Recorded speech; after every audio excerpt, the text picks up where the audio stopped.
I am from East Tennessee, just outside of Chattanooga, Tennessee. In Cleveland, Tennessee, specifically.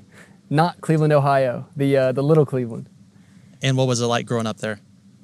It was cool, man. It was really good. I always felt like I was surrounded by good people.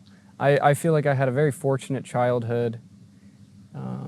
I was surrounded by good people. I had good parents. I went to schools that were like, actually had teachers that cared.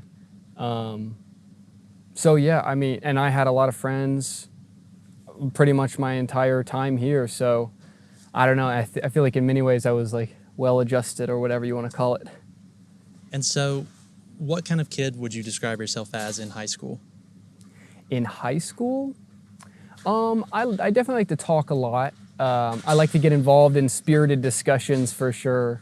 Like, I remember I was in like English classes, like English literature classes, where I had a teacher, her name was Mrs. Johnson, and she was really, I think, very impactful to me in how she was very keen on thesis statements in the sense of creating a clear argument through what you're saying, creating clear arguments in your writing, and in how you would debate, all of that sort of thing. She was very particular about clarity of arguments. And at that point, I had already been a big reader.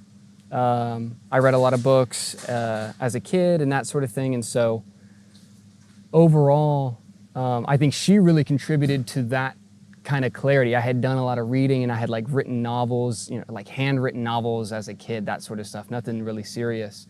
And I think she was very, very helpful for that clarity of mind. And she wasn't so judgmental on what you were arguing as much as she was judgmental on making sure that you were able to communicate why you were holding the position that you were holding, and especially communicating that through essay writing. What would you say got you into writing? Reading. Reading got me into writing. When I was a kid, I read a lot of books. My parents were fairly strict on what TV and movies I could watch. So like I would watch certain movies, I would watch certain TV shows, but a large majority of my time was not spent in front of the TV. It was more spent reading books. And so I read all sorts of fiction books. I read like, you know, kind of kids mystery books. I read fantasy books. I read like post-apocalyptic books, all types of different fiction stories. I got to a point where maybe like kind of end of elementary school into middle school, while I was reading something like 5 or 6 books a week. So it was like just something I was constantly doing because I was bored. It was also, there was a particular summer, I think it was the summer between 5th and 6th grade, if I remember correctly, where my parents had sold their home and we moved into this house kind of in between. They were building this house, so we were in this in-between space. So I moved into this neighborhood that I didn't know anyone, and so that kind of added to me just reading. And so I had this kind of one summer where I wasn't in school, I didn't have a lot of friends in where I was, so I was just blasting through novels like over and over and over. And I think that really built such an ease of reading for me, and also I think it helped a lot with my vocabulary. It also helped a lot with my imagination. I always felt like I had a vivid imagination kind of my whole life, and I think that was really added to because I read so many different books of so many different types that it really helped me. It gave me all these different ideas about what I could think up myself. What path did you decide to take when you got out of high school? So at the end of high school, near the end of high school, I was like, oh, I have to like actually be serious about what I want to do with my life, right? And so I wasn't sure. Like I had read all these books as a kid. I wanted to be a novelist, but once I got into high school, I was more just kind of hanging out. Like I was just kind of being a high schooler. I wasn't really thinking about my future that much. And so until the very end, where I was like, oh no, what do I do with my life, right? So I had built a PC as a kid, or not as a kid. I kind of built a PC in high school. And so I thought maybe computer science or like IT was where I wanted to go. But I was never a fan of math, and I never really liked like I was good at working with computers, but I didn't like it, you know?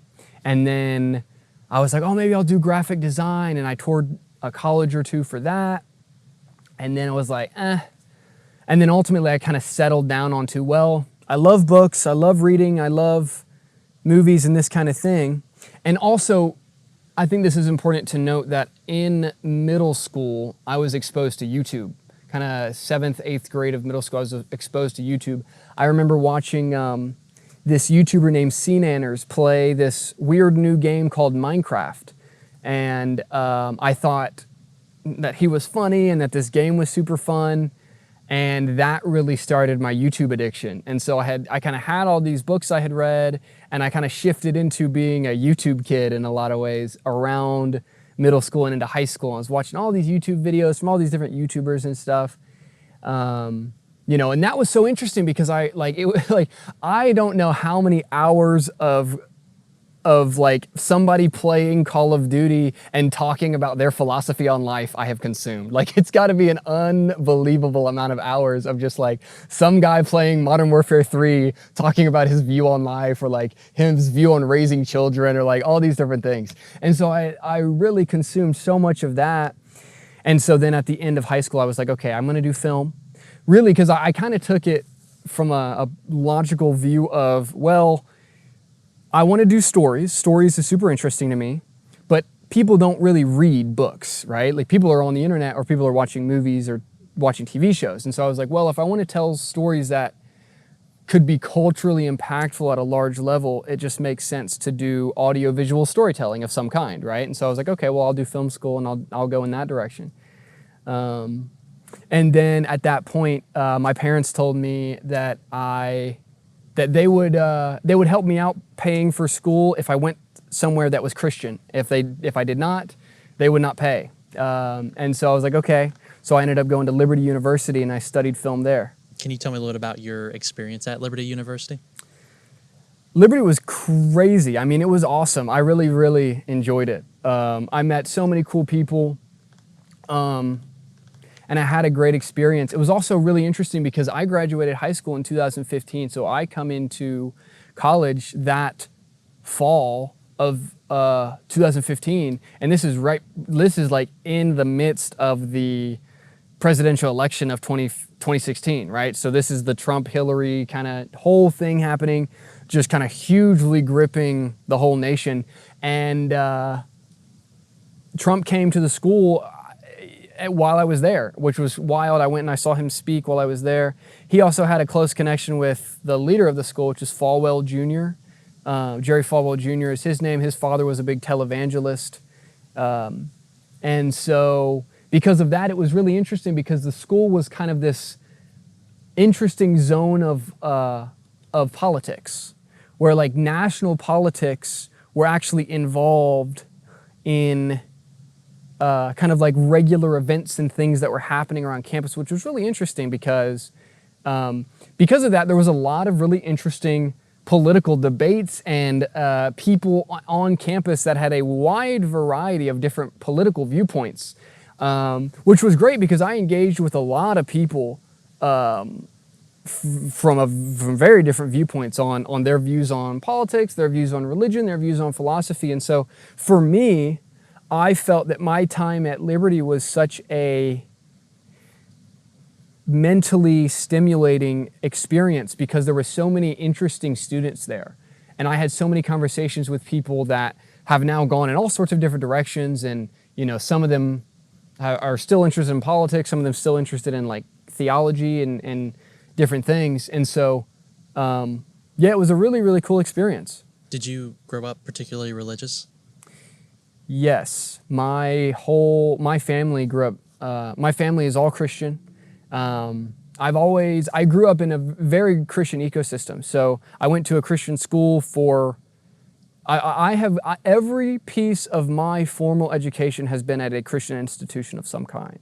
So like when I went to elementary school, I was at a Christian elementary school. When I went to middle and high school, I was at a Christian middle and high school. And when I went to college, I was at a Christian university, which was really interesting. I think, and I don't even know how much It's because of this, I think it has made my theological and religious views extremely nuanced, because I feel like I have had such an experience of what's out there, especially kind of living in LA for 5 years, being on the internet, having some exposure to Hollywood and kind of what they do and all of this, and also kind of having this upbringing that I had. I think it's been really, really cool, because it has allowed me to see a variety of different people living in a variety of different ways and having a variety of different personal and theological philosophies that have really informed my own views. I think what was interesting about going to college was, so I grew up in the South, right? I'm from Tennessee, which was very much Christian and conservative was two terms that were always connected to one another, right? And I went to a Christian conservative university.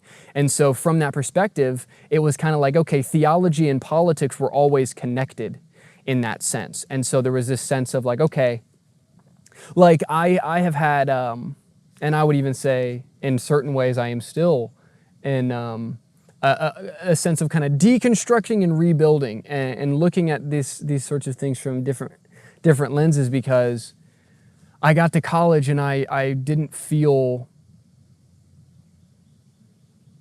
connected to conservative ideology, I guess, but I also didn't feel like I was a traditional liberal either. And so I was in this kind of space of, again, I think a lot of these labels of conservative or liberal have been built by this sense of the old world media system, which was, you had kind of CNN and you had Fox, and all the media all the news is very highly controlled through cable, and that's kind of what you got. And if you want alternative political philosophies, it requires you to do some reading or go to certain, off the beaten path conferences and things like this. However, because I was in this weird space of getting exposed to social media and YouTube and the internet and this kind of middle school and high school area of my life, it ended up where I was dealing with all sorts of people's much sort of broader philosophies in a much more easily accessible way that otherwise would not have happened if I was growing up even 10 years before that period. And so I think it was just everybody older than me, everybody who was 30 when I was in college, everybody who was 40 or 50, 60, like the Gen Xers and the Boomers and these sorts of people, so much of their political philosophy seemed like it was stuck within this sense of, are you a Fox Newser or are you a CNNer?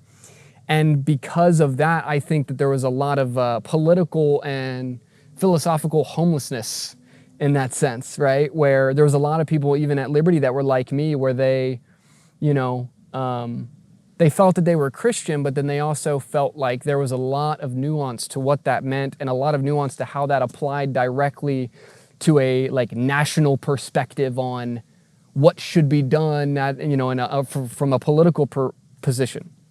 And especially it was interesting because Falwell Sr. was big in the 80s for being this big televangelist, and his whole kind of thesis was that Christians should be directly involved in politics.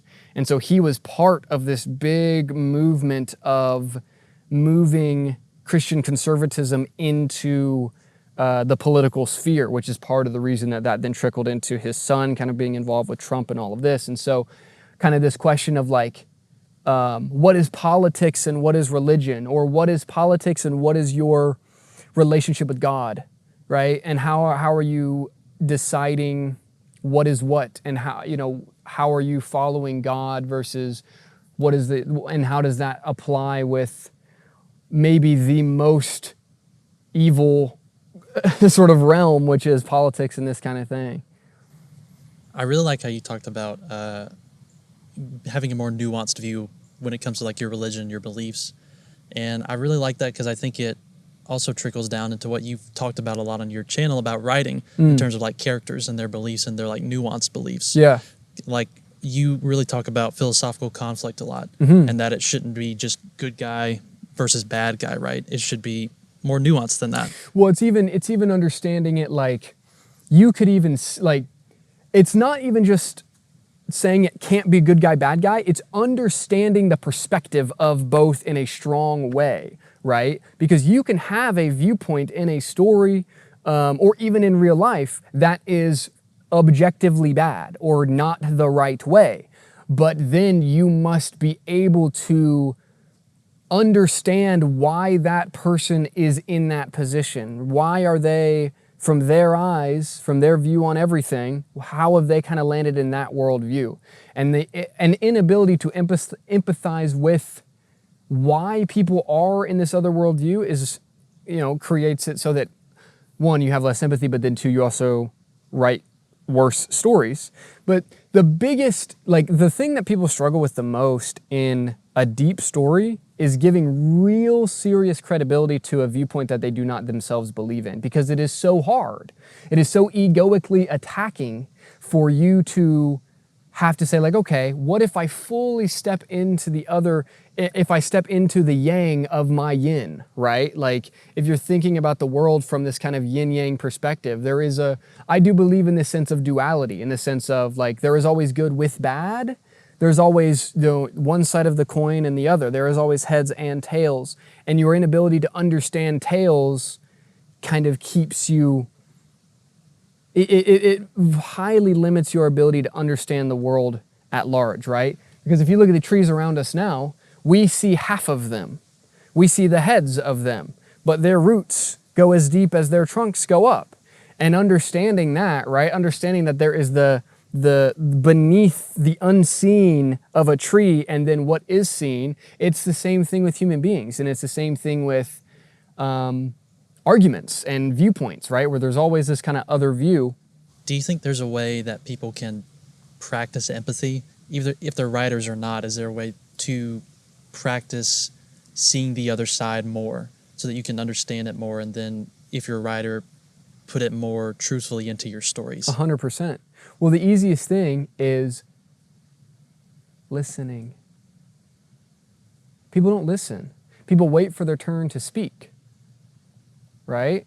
One of the things that I think I've learned so strongly working with writers, doing coaching with screenwriters, has been I have to understand their vision for this story, right? I have my formulas and my structures and my things, but they aren't useful if I'm just trying to tell this writer to write like I want to write. I am applying it to their vision to clarify that vision and make that vision come forward. You cannot do that without listening, and you listen by hearing what they say and reading what they say and actually taking it in. But the problem is people, especially with political and theological debates, they get in this sense where they are waiting for their turn to speak. They are not actually empathizing with the words being said by this other human being. And when that happens, you are never able to actually empathize. Empathy is actually a pretty simple thing to do in practice. But, internally it can be difficult. And I'm not saying that I'm the most perfectly empathetic person. That's not the case. But in practice, all it is being quiet and listening to someone else and saying, okay, what are they actually saying? And not just listening to the conscious words that are coming out of their mouth, but also to the vibration of what they're saying, right? To the body language they choose, to when do they get emotional about what they're speaking? When do they get angry? When do they get passionate, right? All these things are part of that communication.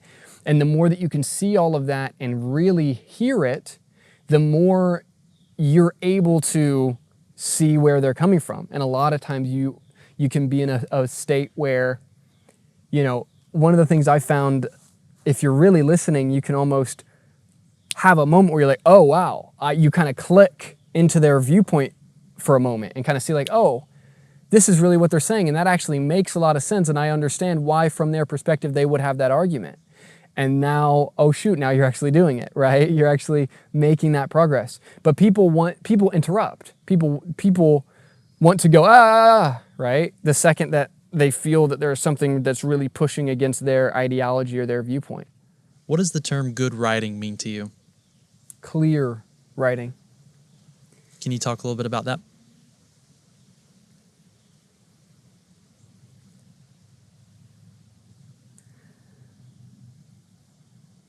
So Writing is communication. I believe that when you are writing something, you are trying to communicate some sort of message. That can be a totally emotional message. That can be some sort of logical message, like an essay. It can be instructional. It can be philosophical, right? You are trying to present a particular point of view. And a story is all of those things in one, which is why every major religion is based on important stories. Every major culture is based on important stories. A country's narrative and history, and it's all important stories. Important stories govern our entire world, right? The reason that we accept and consent and work within the world that is presented to us is because we have a certain understanding of these things based on the stories that we tell ourselves about those things. So when you're telling a story, you are trying to communicate something. And so I think that you succeed or fail at the level in which your particular piece of writing is communicating its particular message, right?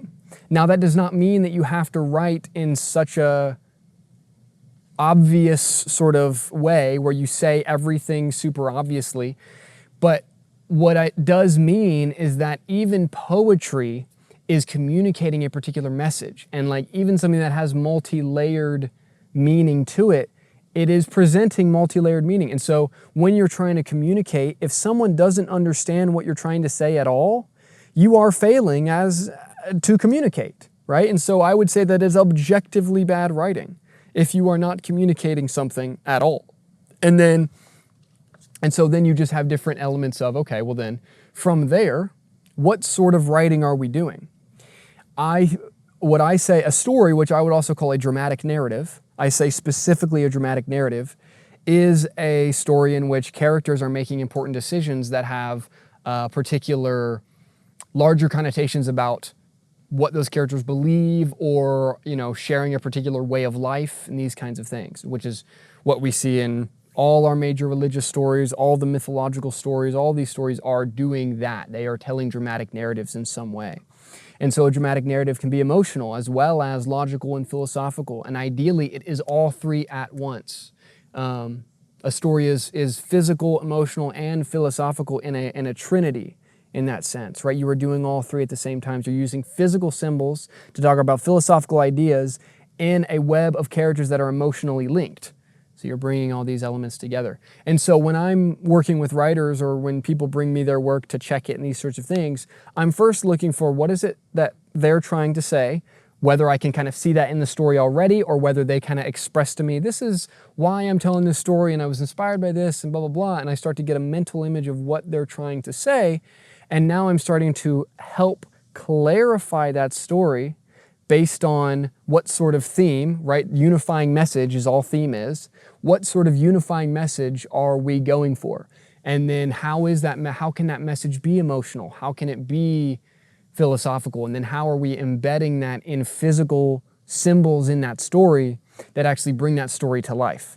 One of the things that I've heard you say before on your channel is that story can be a more entertaining and more accessible way to view philosophy than reading philosophy books, which I really liked. And you mention all the time, it's almost become a meme at this point, about philosophical conflict on your channel.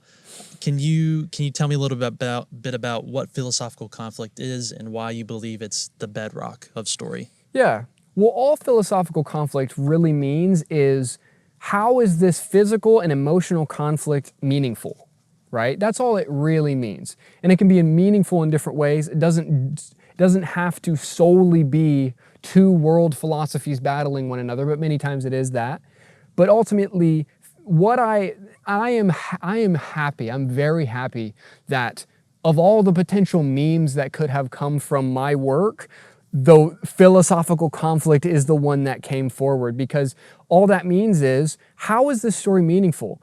And the reality is, stories are always meaningful, because when you are telling a story, even if you are not aware, you are making choices about that story. You are choosing things and not going in other directions, right? And those choices that you make then form the coherent sort of plot that you have. And there are natural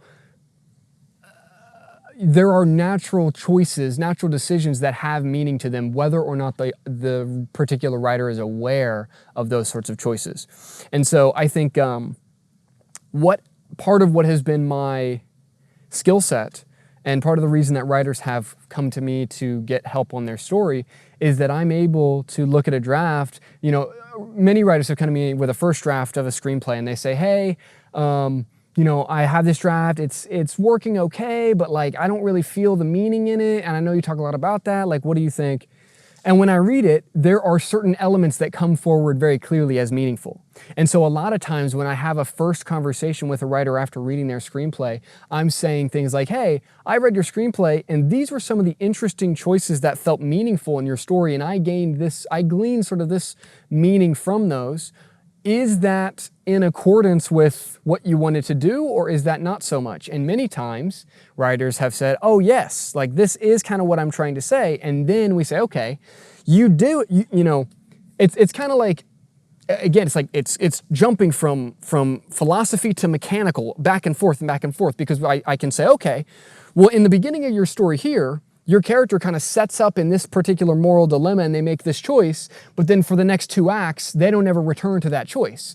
And so let's return to this, and how can we now weave the elements that you have already implemented in here, but now let's consistently do that. Now let's make sure that we don't just use that thing one time, but we create a theme, a unifying message that actually brings all these elements together. It's the same thing where on something physical in a story, where a writer might have a character that has, like, let's say they have a whip or something, right? Like an Indiana Jones adventure or something, and they have this whip, and they use that whip one time in this cool scene, and then we never see it again, right? I'm gonna read that script and I'm gonna say, hey, your character has this cool story object here, but you only use it in one scene. Let's see that again, right? Let's create this continuity throughout the story. Let's bring in the elements that you bring in once or twice in every act of that story. The same thing with characters, right? You'll see all the time, you'll see stories where these few characters are introduced and we see them in the beginning of the story, and then they like maybe come back right at the very end. But then we have this whole middle section where we don't see any of these key characters. And something that I tell writers a lot is, how can your core character web be involved in every act of your story? Right? Again, it's about creating this continuity, this consistency, and this clarity of the idea that you are trying to present. And so that's why I say clarity is king. Good writing is clear writing first and foremost.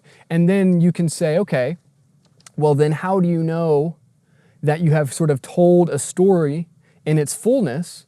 There's good writing is clear writing, and then I also believe that good writing is complete writing, in the sense that it is possible to have a incomplete story, in the sense that you are not, you know, one of the things I see a lot is writers like to write stories with like 2 main characters. And so now we've got 60 scenes in this movie where it's mainly 2 characters talking in different ways and blah, blah, blah. It's like, that is so boring. There's so much more nuance and completeness that you get by building out a character web, building 10 key characters, right? Building, you know, side characters, building these other pieces out, right? Having structures that actually are clear, right? And all structure really is kind of setting up 2 choices, right? A setup choice and then a payoff choice. What sort of problem does a character face initially? And then how do they choose to handle that problem? And then you re-present them that problem. And if they choose the same, they have not arced. If they choose differently, they've arced, right? Your character is starving, they choose to steal. Your character is starving, they choose not to steal, character arc, right? 2 choices, character arc. So it's like completeness and clarity is what I'm looking for. I'm not looking to control a writer's message. I'm saying, is this what you want to say? And is that coming forward clearly? And is it coming forward completely? What are some of the common mistakes that you see writers struggle with when they come to you for help?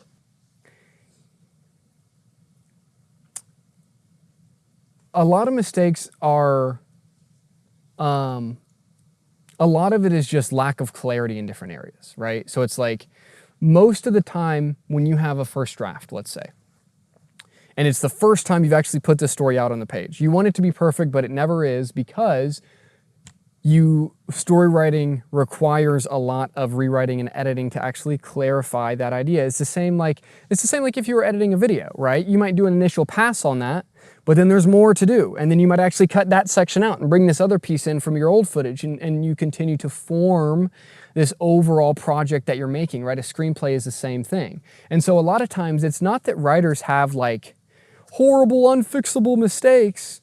It's usually just, okay, like, let's complete out this story.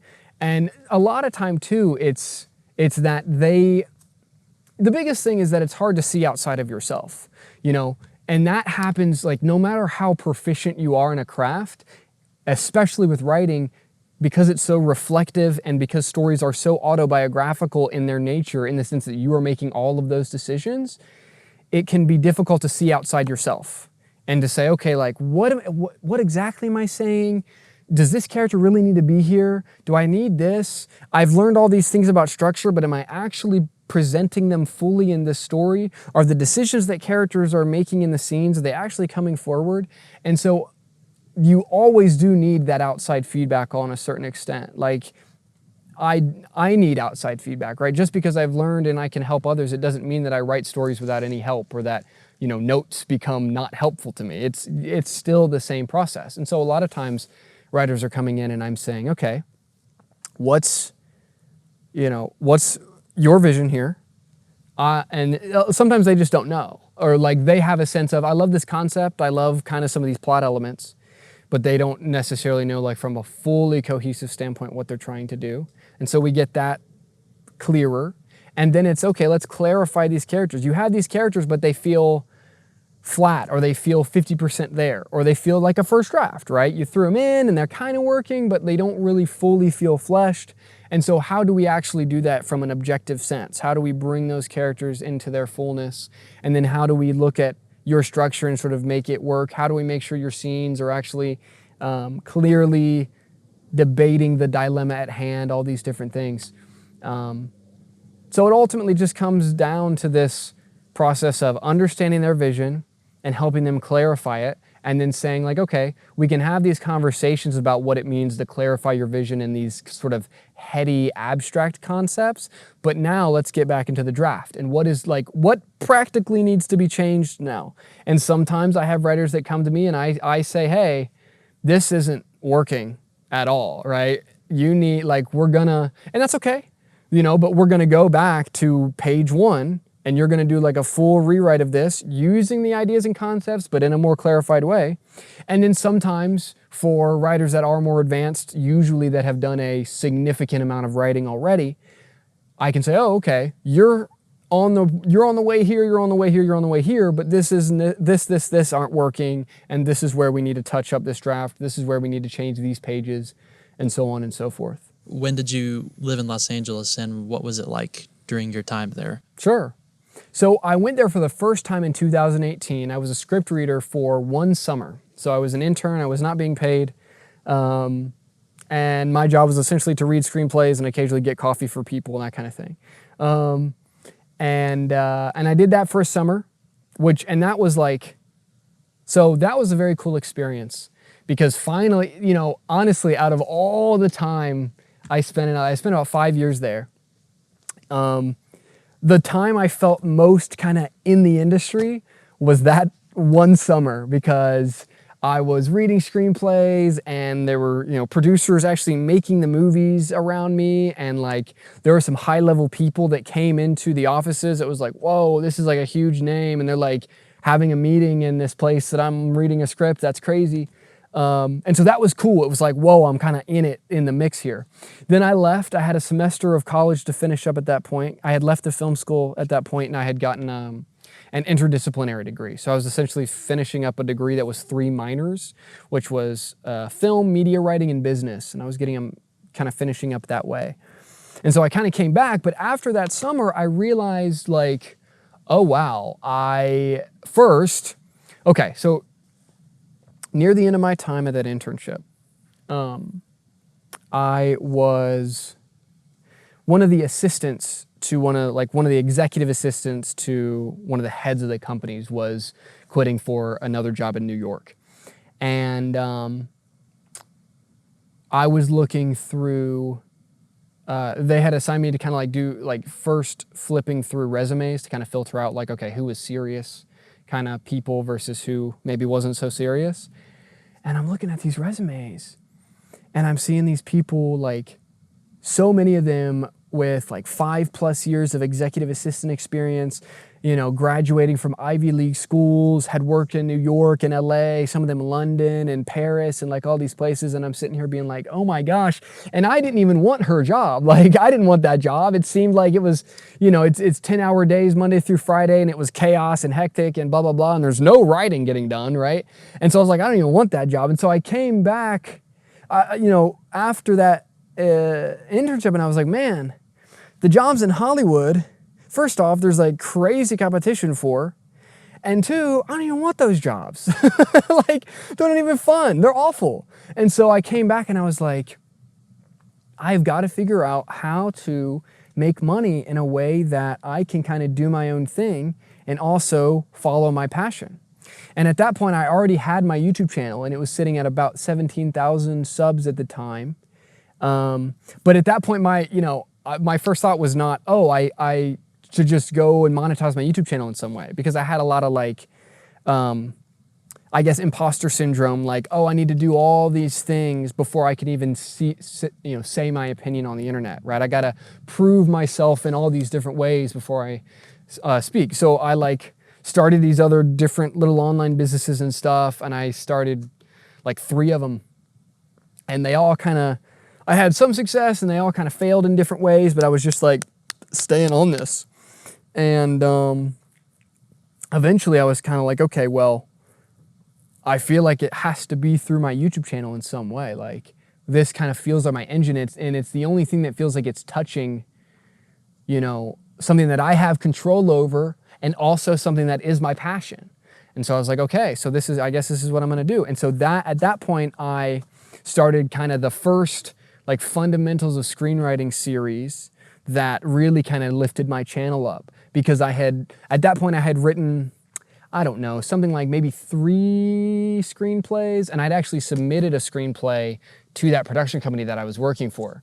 And so I had written a good chunk, but I still wasn't, you know, that great of a writer, but I had read a lot as well, and I was writing synopses and kind of giving my notes on so many of these proscripts. And I really felt like I was learning so much about the craft. And so I was like, okay, I'm going to start distilling this into practical videos on the internet and go from there. And that really took off. And then from there, I released the first practical screenwriting course, which was more a course on like finishing than it was like straight fundamentals. It was more like, how do you finish a draft? And then how do you identify draft problems? That kind of thing. And then soon after that, in 2020, when everything was really shut down, I was in LA at that point.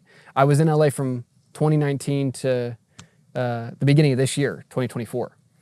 And, or I was in California. I moved around a little bit, but I was in California for that time. And so then I started doing coaching then in 2020. And then I continued to write. I did some other things, trying to take different swings at working within Hollywood. And then, kind of a very long story short there, I kind of decided that, okay, maybe Hollywood is not the direction for me. And I realized, like, well, it seems like everything that I'm doing online does well, and anything that I try to do in the traditional way doesn't seem to jive. And so I've just continued pushing on the internet train, and here we are. I bought your ebook when it first came out. Do you remember that ebook? I do. Yep, bought that, and it was a very nice read. I'm glad you made that. Excellent. I'm glad you enjoyed. Whatever happened with the production company that you said you sent a script to? Yeah, so I was working for them, and they were super cool. Not everywhere does this, but what was cool is I was at a small enough, things have just worked out for me in so many ways, like serendipitously, because I felt like I was at the perfect size company, because it was not so huge. It wasn't like a Disney or a You know, another massive thing where I was like not close. Like I worked, my little cubicle desk was right down the hall from the CEO. And like he would literally take meetings and be on the phone, like you know, walk around us and this kind of stuff. So it was like small enough to still be where it felt like I was involved. And so it was cool because they, you know, it was they allowed scripts to be submitted to them from these interns. And so I was like, well, I can't pass up that opportunity. So I wrote a script and I submitted it. And I had a meeting with one of the producers there who was kind enough to read it. And he was essentially like, he was like, this is kind of Z grade. It's not that good. And that was more or less his note. And I was like, oh, okay. Harsh, but, you know, helpful. And I ended up doing a couple more drafts of that. I had so, you know, it was essentially a no, right? That's essentially what happened with it from them. But I didn't give up on that particular script for it. I did. So I did a draft for them. And then after those notes, I did a full page 1 rewrite. And then after that, I was connected to this guy who was more on like the indie short film side. Like he had got some shorts produced and this sort of thing. And he had some like connections to some famous writers and actors and these sorts of people. And so, and I had this, it was a contained thriller script that took place at a rest stop, like on a highway. So he thought it was like, oh, this could be an idea that we could do kind of for a budget. And I was like, okay, cool. And so I did another full rewrite for him, and then he didn't like that version. And I did another page 1 rewrite of that story again. So it was an idea that I really worked on, and I was happy for that because every time I went back to page 1, it really helped deepen the idea for me, and helped me learn more by studying one specific project. You know, and that can be a very good thing to do. Like if you're a person who's watching this and all you've ever done is just write draft 1s, like do a page 1 rewrite of something that you have written because there's such a newness to it. And you've already thought through so many of the choices that every time you go through it, you have this like wealth of choices you've already thought through to spring from. And so that was helpful. That script has not ever gone anywhere. I don't even think it will. It's not really an idea. I wrote it. That was really my most Hollywood project, right? And the contained thriller especially is that kind of sense. Like it was my let me see if I can break in quick kind of project. And so now it sits on the hard drive. I was that writer for a long time where I would write a lot of scripts, but they were just draft 1s. Yeah. And it was you and another screenwriter on YouTube named Nathan Graham Davis who really helped push me and inspire me, like, do the page 1 rewrite, it's worth it. Mm-hmm. And you're so right. At first it's scary seeing the blank page again. Yeah. But then you realize you're not entirely chained to your first draft ideas. You can make it better, right? Totally. It's okay. Totally. And a lot of times when writers are like, especially if they're new, they want to hold on to that first draft. And so they get into this weird zone where they're trying to rewrite inside that first draft. And it just becomes a mess because ultimately that draft isn't working, especially if you're newer to writing. Like sometimes there have been some writers that I have worked with where they come in and they've got something that's already kind of 70, 80% of the way there, right? I would also say that out of the more than 100 writers I've directly worked with on their script, probably 3 have been that far along. So it's not the majority, but some of them have really been far along. And so then we're able to say, hey, these 20 pages need to get fixed here, plus this couple of scenes here. And it's more of a polished kind of, we adjust 15 pages, we adjust 20 pages. But most of the time, I'm telling the writer, hey, we are starting from at the very least, we're starting from a blank mind, right? We're saying, hey, we're going to go back into an outline and we're going to rethink all the foundations of this story without being attached to what's on that page. Because if you can't let go of that and just rethink the foundations, you're not able to make something that is truly new. You're just trying to move the furniture around in a house that's broken, right? And so, and that, you know, sometimes it's necessary to do that. Like I wrote the script I'm working on now, which I don't want to go into a ton of detail about. You can watch me kind of work on it on my live streams on YouTube if you desire. But I wrote a first draft of it in 2022. And when I returned to that draft, I was like, man, this is just not working at all. It had some of the ideas I was going for, but it really wasn't working. And so I was like, okay, I'm going back to the drawing board. It's the same idea. I'm trying to say the same message, but I am not going to hold myself to this draft. I'm going to release myself. I'm going to go back to the drawing board. I'm going to work on this script like it's a totally new project once again. And then I can bring over a few of the good ideas I have, but I'm not trying to sift through the weeds of this draft that isn't working. And you've said before that even completing a first draft puts you ahead of like so many air quote writers that want to do it. Why do you think it is that so many writers struggle with completing that first screenplay? Or why do they take years sometimes to like finish one first draft? Ultimately because of interpersonal work they're not dealing with. Like, it's the same reason. It's like, why do people say they want to get off cigarettes and never get off cigarettes? Why do people say they want to quit drinking and they never quit drinking? Well, because ultimately there's something inside of them that they're holding on to that won't allow them to move forward, right? To sort of graduate to that next level. And the part of writing, and especially if you're writing something long form for the first time, you are engaging with your own unconscious mind in a way that can be uncomfortable, because you are doing some natural creation, and sometimes that creation bumps up against some stuff that maybe you haven't thought about for a long time, or it bumps up against some ideas that maybe you don't feel ready for, but that you feel inside. And so you get into this state of fear or this state of self-criticism where you're worried about, how is this going to come off? Or is this really what I want to talk about? Or why am I thinking about this thing again? I don't even want to think about that person and all of this stuff. And so then that barrier stops them from getting work done. So like, I think failure to complete a draft is like failure to get off of an addiction. It's the same kind of thing.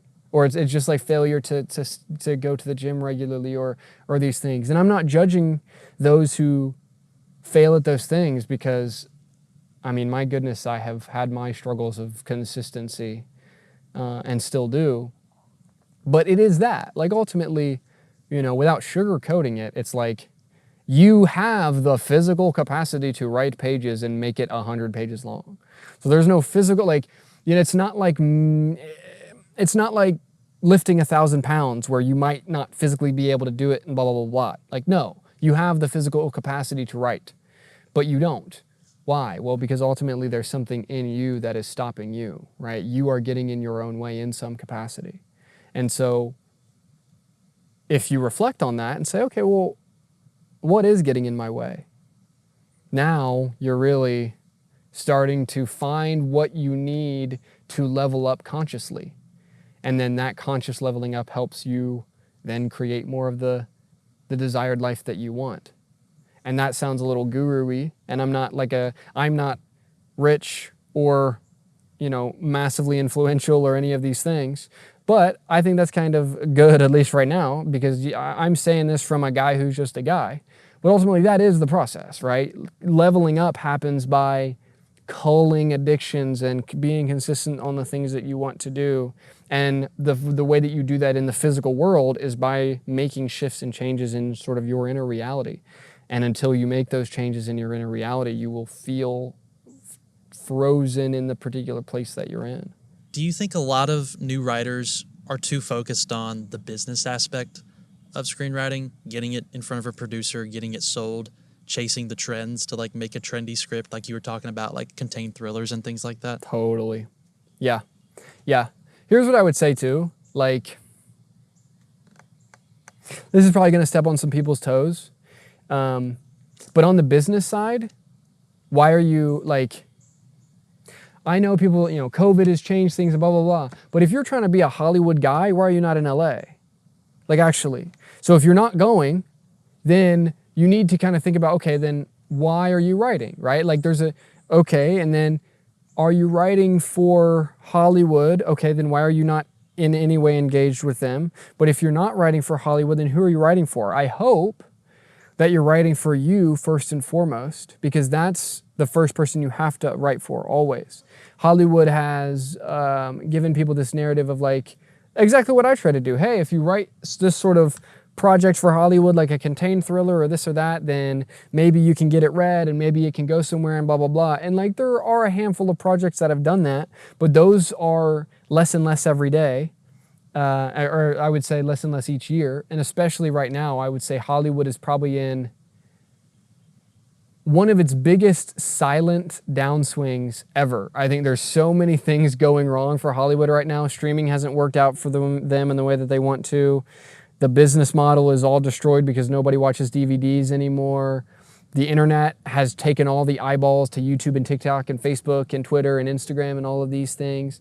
And so from a business standpoint, it's really hard to be like, okay, this is going to be my career as a screenwriter.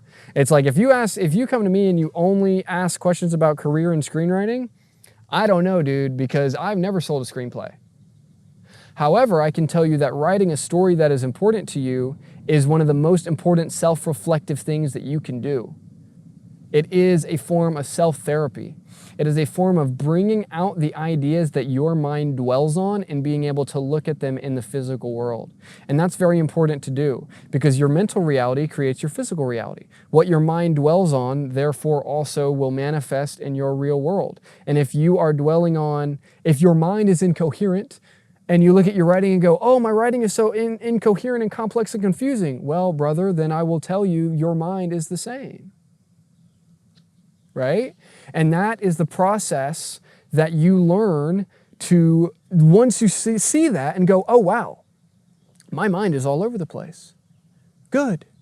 Now, write again and write again and write again and clarify your mind and engage with the real world and bring that real world back into your writing. And then suddenly you find that by writing, you level up your own reality. One of the things that has been fascinating to me is that my screenplays have been valuable for my clarity of mind, and writing my video essays have been very valuable for my clarity of mind because that writing helps you integrate ideas and things that are floating around in this half-baked world in your head.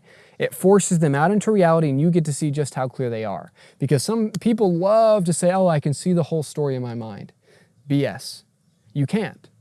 I can see the whole story in my mind. No, you can't. There's so many specific elements of that story that you can't fully see until you actually make it manifest in the physical world in front of you.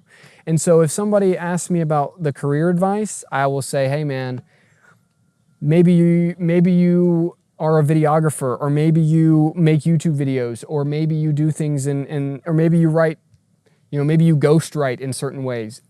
From the career side, hustle and figure it out, because that's all I've ever done on the career side.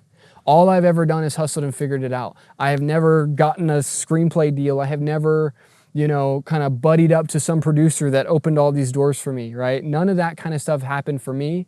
I've seen other people sell projects. There's two groups of writers that were able to sell the projects that they worked on with me. And so it was interesting being able to follow their path of selling and how that worked out. But again, there's a lot of nuance with those situations. And also, both of those writing groups, one was a single writer, the other was a group of writers. They were in Los Angeles with direct industry connections. So I try to say, kind of first and foremost, your desire to be a writer has to transcend money at some level. Because if you're ever going to make any money, it has to be a byproduct of your love of writing. It cannot be the main focus. It's the same thing that you see even entrepreneurs and businessmen discuss, where they will say, hey, if you are serving your customers and you are figuring out how you can best serve those customers and how you can give them the best experience when they are interacting with your business, then money comes as a sort of secondary byproduct to that customer focus. But if you're constantly going, how do I make 10 grand a month? How do I make 50 grand a month? How do I make this amount of revenue? You're focused on money coming in versus focusing on what it is you're actually doing, right? How are you actually helping customers and this sort of thing? The same thing is writing. Right? How do you write a screenplay or a story that is so emotionally important to you, so meaningful to you, so powerful to you, that once it's done, now you're able to share it with others and they feel electrified by the story that they have been shown, and then maybe there's a way for you to make that a career. But it's not a career if you've written 10 pages and you've got a couple cool ideas and you talk about how you might move to LA one day, right? You're not being serious. Can you talk a little bit about the reasons of why you decided to leave LA? Yes. So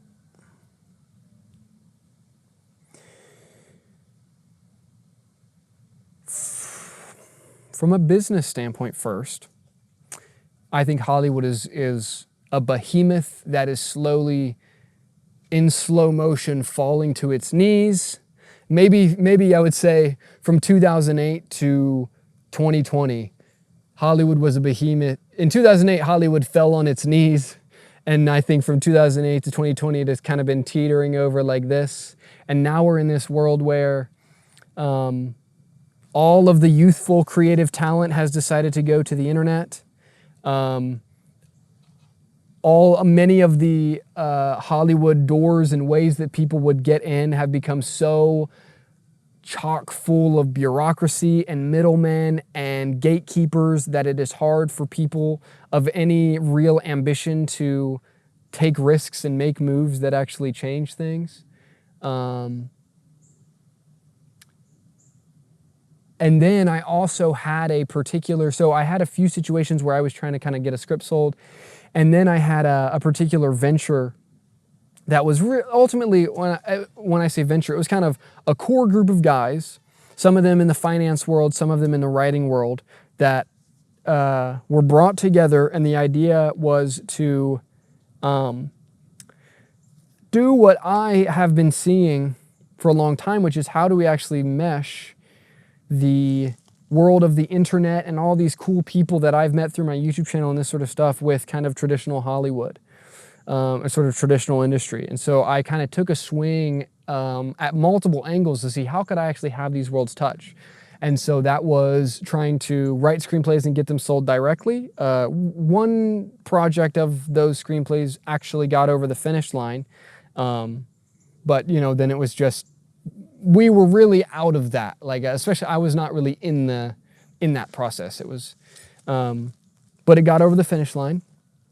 And then I tried some stuff like trying to do like outsourced development with studios, which was essentially like, hey, if you guys have projects, whether treatments or screenplays that you want touched up, you kind of come to us and we do major rewrites on those to make them how you want them, and then we kind of give them back to you, right? Almost like a development house that was kind of for hire. That also didn't work.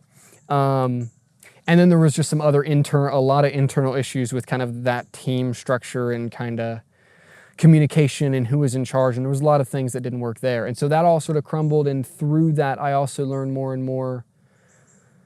This also then connects back to my political views and my views on how our world actually functions. I have, especially over the last couple of years, had a serious deepening of my views on what is the real history of the world versus what is the dominant narrative. What is the real history of politics versus the dominant narrative? What is Hollywood's role in controlling populaces versus what the dominant narrative is, and all of these sorts of things. And so I started to kind of see Hollywood for the dark pit that it is, and Los Angeles, and really, unfortunately, major cities as a whole for the dark pit that they tend to be.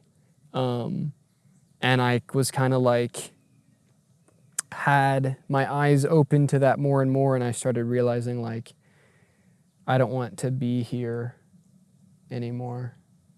And that was very strange for me because it was like my whole sense of what my life was supposed to look like was connected to Hollywood and connected to LA and connected to all of this stuff that every time I tried to grab it, it felt like it vanished and it was never there in the first place.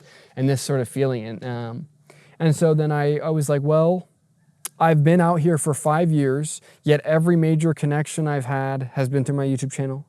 Every major project that has gained traction has been me connected to people who have found me through YouTube. And I don't need, like, this infrastructure has ultimately never really done anything for me, and it doesn't seem like it's going to in the future.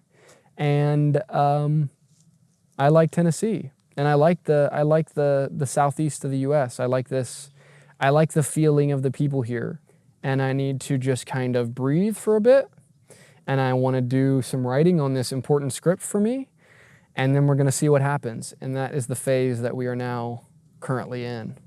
Have you been enjoying this phase so far? It's been good. It's been very, very nice being out here. I'm still here. And so, I carry, you're always, no matter where you go, you're still with you, right? And so any of your fears or anxieties or frustrations or anything that sits in your soul that you have not dealt with, it doesn't leave, right? However, it is some of the dark energy and the dark vibrations that are all over the place in Hollywood, and also just as in the nature of just being in this massive, congested, just hellhole of a metropolis, being outside of that and kind of being here, right? You're sort of returning to a place of nature, returning to a place of more peace is definitely helps to kind of reset that wavelength. Why do you think Hollywood keeps making big budget movies with terrible writing?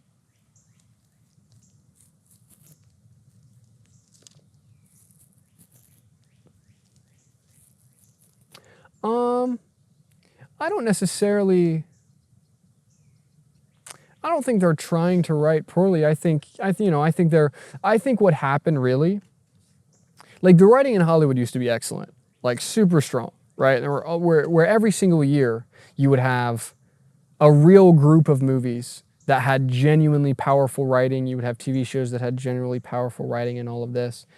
I think, again, a lot of this comes back to the slow movements of the industry, especially 2008 and onward. Because I think that everything, like 2008 was such a pivotal moment with the financial crisis, plus the writer's strike, plus the continued boom of things like YouTube and the internet and these sorts of things, and the boom of reality TV after the strike, where people who, in the 90s, people who were in their mid-20s, who were really ambitious and kind of really wanted to be in writers' rooms and make things happen, and like all those people stopped trying to get into Hollywood. They decided to be TikTokers. They decided to be YouTubers. They decided to be, travel filmmakers. They decided to do these different things. And then, and so then you had a lot of these great writers that were still in Hollywood, but they were all kind of 34. And then they were 34 in 2008 and they were writing well, but over time you just start to get out of touch with kind of like a sense of the culture or a sense of like what the youth is focusing on. And so I think you see certain big IP carry things forward for a while, like Marvel carried things for a long time. I think Marvel and Game of Thrones really were huge staples that really kind of Hollywood leaned on for a while. But I think the longer we have gone, the less we have seen these $18 million films from an unknown writer that actually wrote something super cool and they took a chance on this movie. Like a lot of that quote unquote low to middle class of Hollywood filmmaking that was still high budget and sort of higher risk, but original IP, a lot of that you just barely see anymore. And the stuff that you do see feels so sort of postmodern art that it's like postmodern art of kind of anti-plot films or these sorts of things that you just have lost a lot of the core that made Hollywood from my perspective. And so now you have old writers that are still in the guilds, and then you have some mediocre writers that are coming up, kind of that are in their 30s or whatever, that make the Star Wars remakes or these sorts of things. And then you have a lot of that creative energy on Twitch or on YouTube or on TikTok or on Twitter or on these other platforms.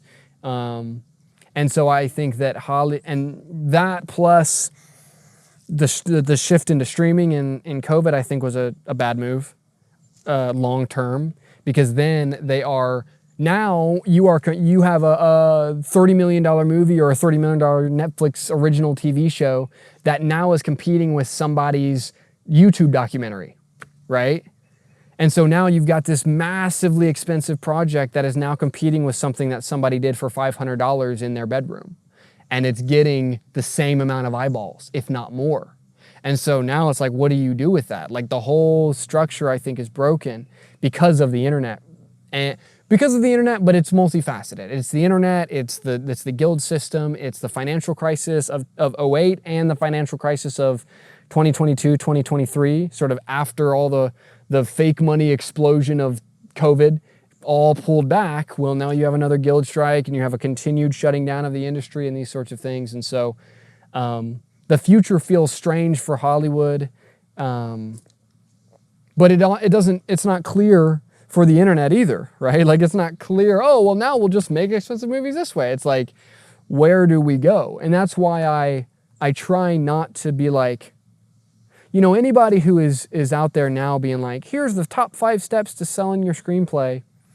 It doesn't work. Here's how you sell your screenplay. From how I've done it, watch people do it, and the ones I have had direct connection to. Live in LA and have direct connections to producers. Like they know your name. They know you. You have continued exposure to them. Both people who sold projects, it was because they had multi-year exposure to producers. Then they were able to leverage that into sales. And so other than that, that's how I've seen it done. I've never met anybody who sold a screenplay through a competition personally. I've never met anybody who won in that way, or like one nickel and then got a movie made or whatever. Maybe, I don't know. I don't have experience in that. But I do think the bet that I'm making is that people want to make things, and they want to make things on the internet, and story transcends money. And there's no rule that says you need $10 million to make a good movie. There's no rule that says you need $10 million to tell a good story. And I think if you start with the story first, you understand how to tell the story first, then from there, you can work within the budgetary constraints that you might have, or in the world constraints that you might have, but still tell a grand story. Because you can tell a great story just around characters making important decisions. And grabbing 5 people and shooting in a couple of houses about important decisions, that's freaking doable. I don't care where you are. If you've got a camera and you're listening to this podcast, it means that you have some level of connection to the internet, which means you have some level of connection to people that might get together with you and make something.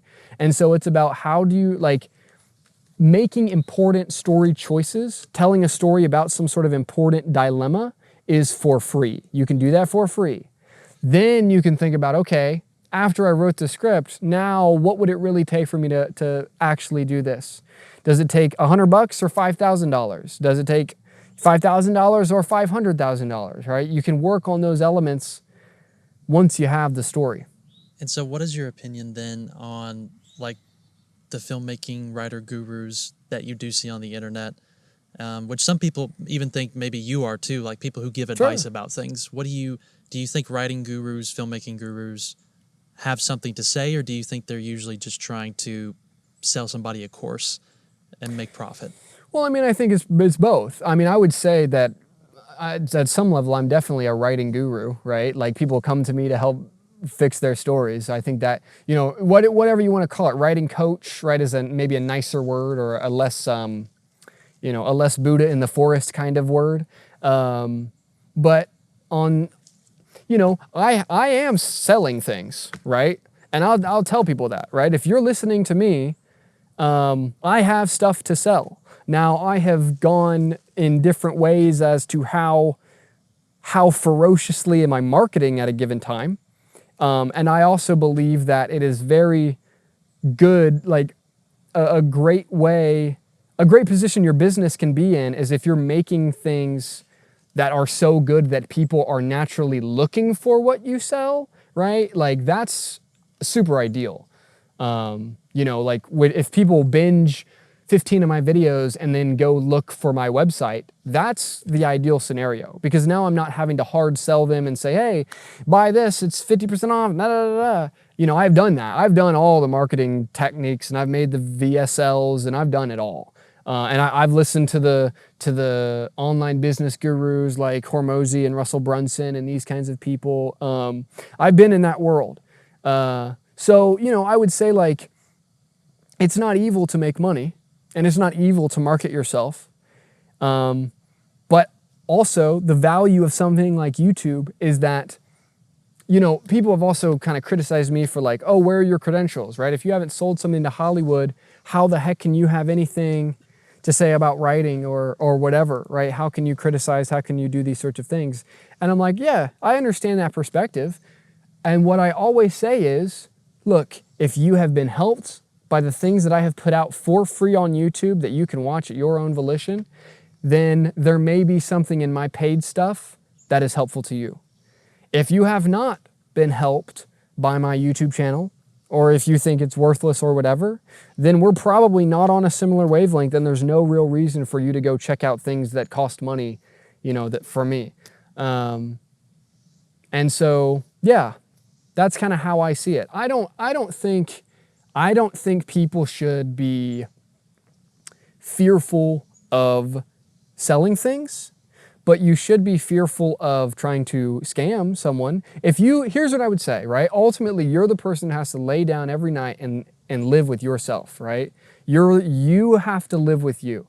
And if you are trying to scam somebody for a quick dollar, you're gonna feel that in your energy, right? It's not gonna be some outside criticizer that's really going to be your problem. What's gonna really be your problem is that when the lights go out and you're laying in bed and you're quietly alone with you, you're going to have to think about the relationships financially that you have had with different people and what you have, you know, sort of karmically done with others. And so I think that, like, if you have a pure heart and a real desire to help people, you can sell things.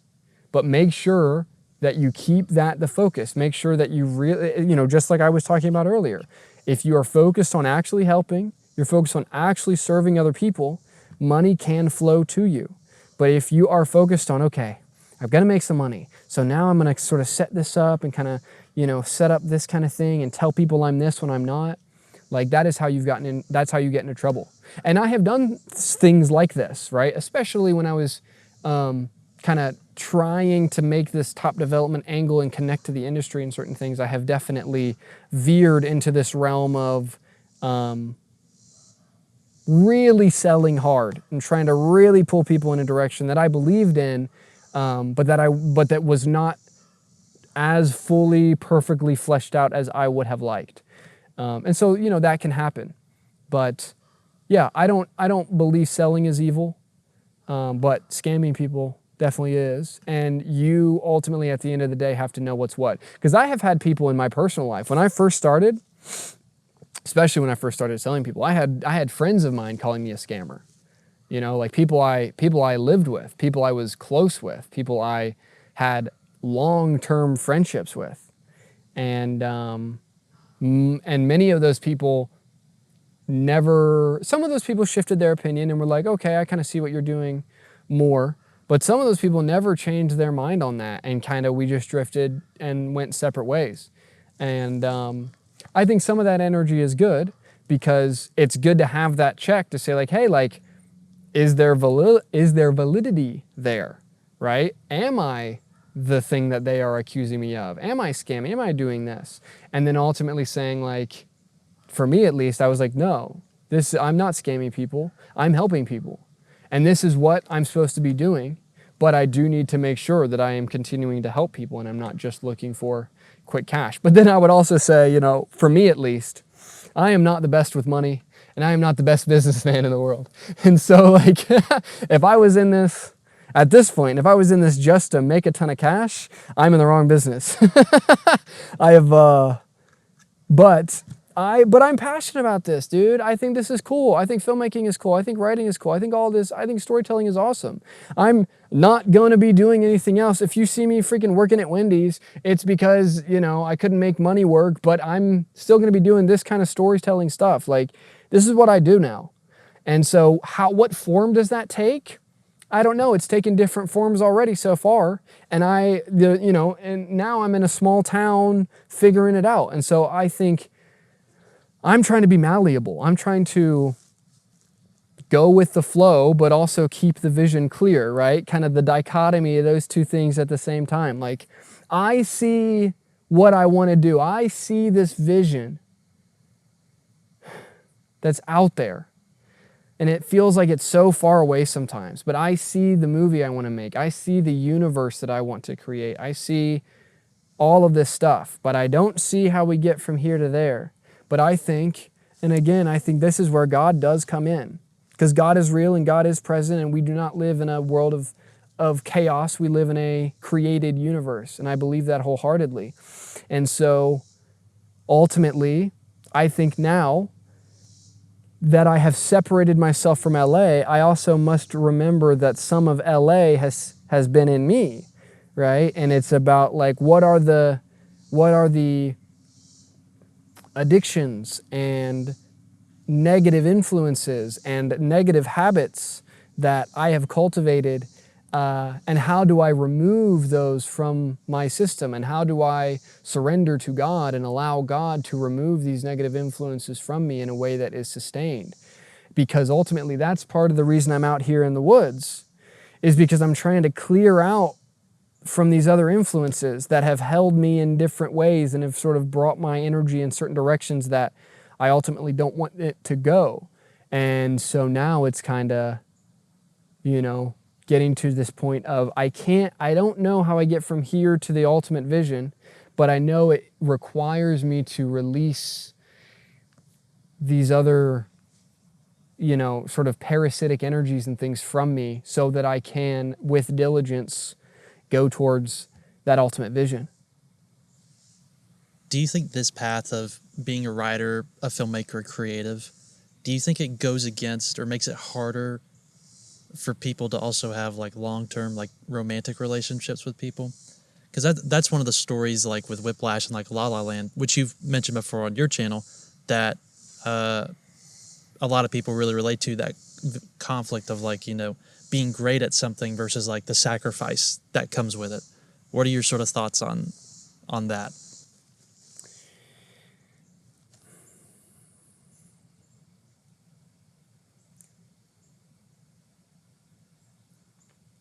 I don't think Whiplash is totally right.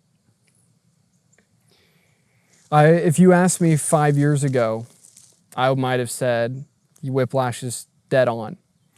I think there's a lot of power that can be gained in real relationships that can add to your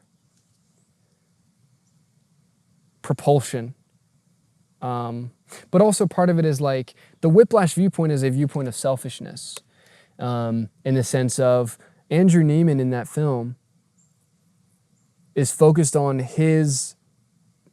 how he praises himself. How does he get recognition from others? How does he make himself his own idol, ultimately? And so he's willing to sacrifice his family and his relationship in pursuit of of the idolatry of the self. And so I don't think that is ultimately the way to go. However, I also think that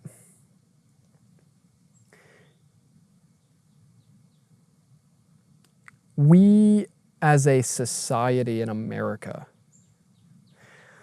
are in such a strange place in terms of how relationships work. There has been such a propagandization of men and women in terms of what they are and who they're supposed to be and what day-to-day life is like, that I think is incorrect, that I think makes it difficult to find relationships at times. Like a lot of women right now, they have a certain sense of like how they want the future to go, right? Where they're going to have the house and they're going to have the husband and they're going to have the children and they're going to do this and everything's going to follow this super orderly path. And I don't think that's the world that we're entering in the sense of, I think we're going to go through a radical political reorganization. And through that, I think it also is going to change the expectations of life, and then through that sort of changes relationships. So, okay, let me try to make this a little bit more concrete because I'm talking big, heady ideas. Right now, how society has sort of, let's say in America, how society has been run so far is You do school, you go to college, you start your job, you find your girl, you marry that girl, you get your house, you have your kids, and then you're in this sort of silo, right? Where physically, and this is so strange to me, physically you are not in connection with any of the people that are in your direct physical locale, right? Your family doesn't live right by you. Your neighbors are strangers. You walk in a city full of tons of strangers you never know. You don't know anything about these people. They don't know anything about you. There is no clan. There is no fraternity. There is no localized entity that cares for each other. And people say, oh, church. And I say, sort of. But church in its current form is very much a business. It literally is a business. You have a 501c3 filing with the federal government. You are a business. And so, I think that ultimately there will be a sort of return to a more clan style where, we are not supposed to be so separated, where everyone has their own house in their own city and they call their parents here and there and they call their brothers and sisters, and they used to have friends in college, but now they have 3 friends because everybody's gone and they know their friends through playing video games and everybody's separate. I don't think we're going to live in this world forever, and I don't think it's a good world to live in ultimately. And I think that we must recreate villages where people actually know their neighbors, people actually know who they live by. And you have fraternities of people that are connected to one another, and families can live together. I don't think your career has to collide with your relationship, but I think there's a lot of passionless relationships out there that people sort of get in because it's comfortable. And I think there's a lot of people that don't really think through what it is they actually want in life, and they don't communicate with a partner on what they want their life to really look like. And because of those things, they end up in relationships that feel like they are in conflict with their larger desires. And so I think that, in the same way that a story is sort of a unified vision, ideally your life has that same kind of unified vision where your important relationships and multiple facets can sort of feed this overall, better world that you might have in mind. Do you think dating apps are a problem? Yeah. Dating apps are evil. Dating apps exist to fan your lust, and they exist to help you meet strangers who have no connection to you, have no connection to your family, no connection to your friends. I think there's and I don't think that's good. I think, again, it's another way of siloing everything, right? You get to be whoever you want to be to this person on a dating app, and they don't have to know anything really about you, right? You're just some person, and now you guys get to, bump flesh, but you don't really know this person, and you don't engage with them on a deeper level. And I'm not trying to say that from a judgmental position. I have had a very serious relationship come from a dating app, but also maybe not the relationship I should have been in. And other things from dating apps. Dating apps I don't have any dating apps now. I don't have any dating apps now, and I don't have Instagram now, because I think there's a lot of lust that comes from those things, and there's a lot of window shopping that all that does is scatter your energy, right? It doesn't help you to use the word manifest again. It doesn't help you manifest the actual person that you want when you are window shopping through these apps and window shopping through Instagram and these things. You're not actually getting any closer to what you want. You are just sort of, mindlessly scrolling and kind of having these strange conversations with people that don't feel natural or organic. And ultimately, you don't know someone's energy until you meet them in person. And right now, it's very difficult to meet people in person because of the nature of going through COVID, which really internetified our brains and our lifestyle, right? 2020 through 2022, I would say, really internetified a lot of things and siloed us even more. But again, I believe in God, and I think you have to trust God to say okay, well, if there is that person out there for you, God is not going to make you spend hours of, lustful energy on a dating app to find that person. There will be another way that you meet them. And so And then I think committing to that in the sense of deleting apps or moving away from them, I think it's great for your focus. It's great for your creative energy. And it's ultimately going to be great for who you end up actually wanting to be with in the long term. One of the most influential advice I've ever been given about bettering your writing and your filmmaking, it's actually not about writing at all. It's about expanding your life experiences so that you have more questions to think about or things to draw on. And I was wondering if you agree with that. And if so, do you have any hobbies or things outside of writing that you feel like have positively influenced your life that have maybe seeped into your writing some? Well, I totally agree with the idea that your life experience matters greatly for the writing that you do. And I think that's also why, from an organic standpoint, older people tend to have a bit of a leg up on younger people because they've lived more, they've had more human experiences, they've had to deal with more difficult decisions, and because of that, it influences their writing. But I believe, me going to LA, was a big decision I made in my life that radically, I had all sorts of different experiences in LA, lots good and lots bad and lots in between, that greatly informed my view of the world and my view of other people. And I went on kind of different adventures and things, and some of them better than others and whatnot. And so absolutely, I think that taking action in that sense is a great thing to do. I also think you can do that. You mentioned hobbies. I don't know if I I'm busy, man. This is my life now. I don't even, I like to ride my bike. I like to walk. I like to bike ride. But a lot of work that I'm doing is I'm doing I'm writing a YouTube video, or I'm taking a coaching call, or I'm leading a writer's group, or I'm talking to writers online, or I'm doing something like this. This is sort of, there are parts that I would say something like this is more hobby leaning in the sense that it's not directly related to business, but then it also will be. And, I don't know.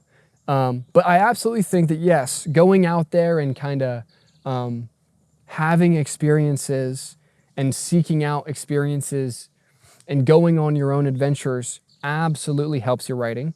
Also, studying people and being present in all human interactions, especially when there is a conflict of some kind, is greatly helpful for your writing. Because most writing is not it's not Moby Dick, where it's the guy out on the water and he's fighting the big whale. It's people in a room discussing something important. And so if you're in a room and people are discussing something important, be present, because it's so much of good writing, and again, why older people tend to have a more organic sense of writing, is knowing how people actually organically communicate.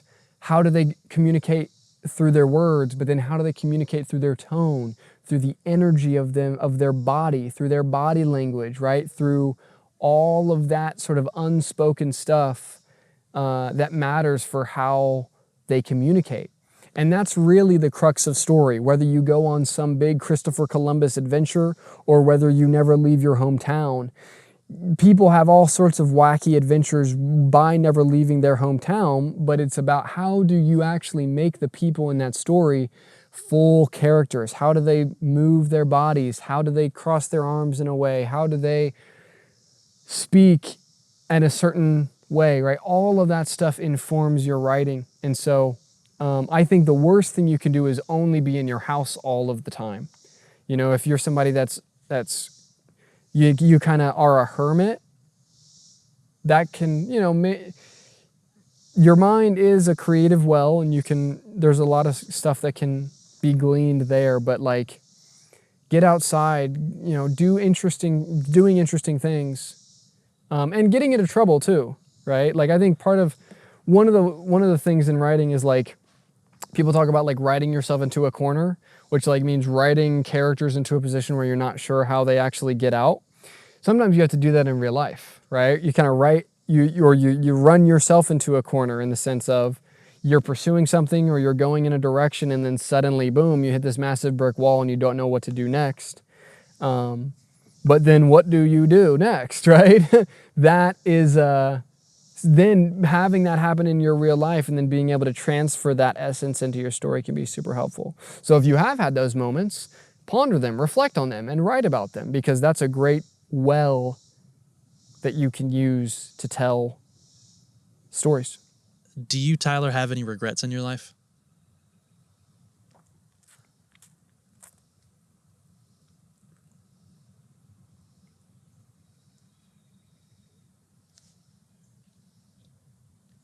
I've done bad things. I've done things that have hurt me and hurt other people. You know, if regrets is a weird word, because I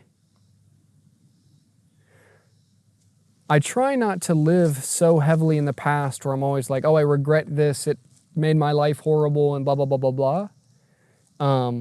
But there are definitely things that I have done that are evil things that hurt me and hurt other people and that sort of thing that, sure, if I was a perfect human being, I wish that would not have happened. But I also believe that every single human being has both light and dark inside of them, and that every human being has their own journey. And I don't know quite how much free will we have. That's a whole other kind of whole big philosophical kind of zone you could go down.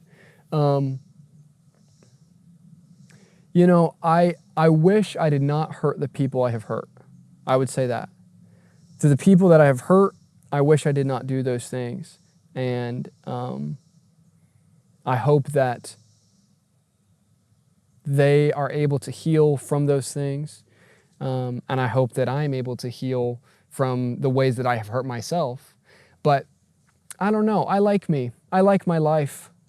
I try not to sit around too much moping, because so many people have had so many fascinating lives where they have done all sorts of things that might be considered not so great, and still they did great things and they had a fascinating life and these sorts of things. So, you know, I think if it's,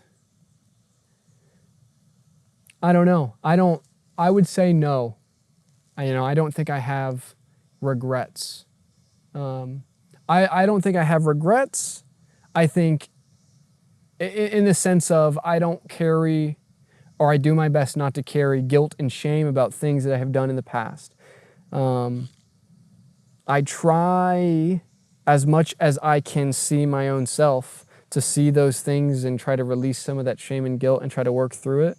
And I have done that to varying degrees of success.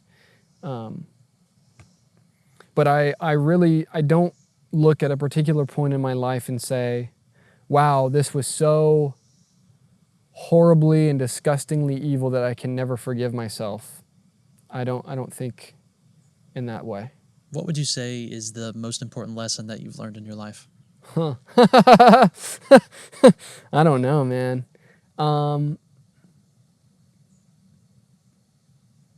I think the most important lesson is that God is real, and that submission to God is how you create heaven in the physical world now. You know, we can discuss all sorts of things about a future heaven and, you know, what that might or might not look like, and a future hell and what that might or might not look like. But what I know for sure is that you create heaven and hell in your day-to-day by the energy that you put out and by the energy that you choose to live in. And so I think that if you live in a sense of, you know, anger and resentment and pride and all these negative emotions, then it manifests disgust and mess and chaos in your own world.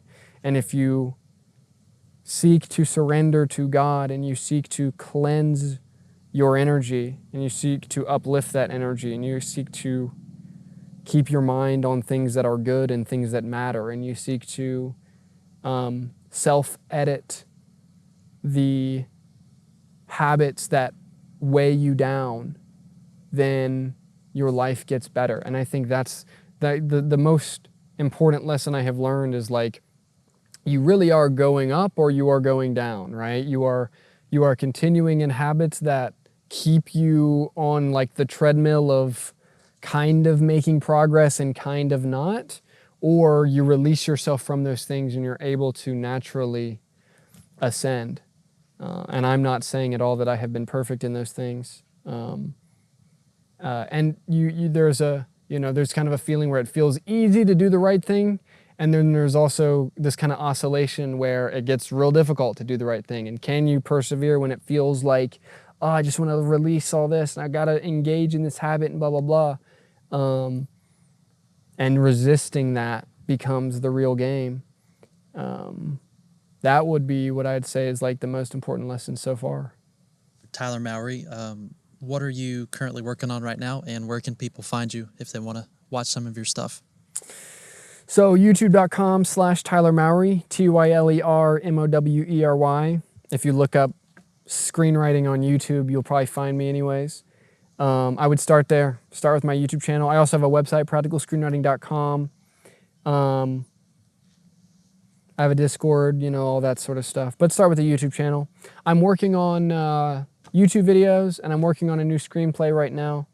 I have a long way to go on that script, but my hope is not to talk too much about I want to get it done this fall. I have a deadline I've set now, to get it done before kind of the fall really sets in. But yeah, that's what I'm working on. I want to make a movie. I don't know how that's going to happen, and I need a screenplay first. So right now I'm writing a screenplay, and we'll see what happens from there. And I will be the first one in line to see it when it comes out. Thank you so much for taking the time to sit down, talk with me, share a little bit about your story and your ideas on writing. And thank you for being basically my screenwriting school when I first started. I can't thank you enough for the influence that you've had on me, and I can't wait to see what you do next. Thank you, man. Thank you so much.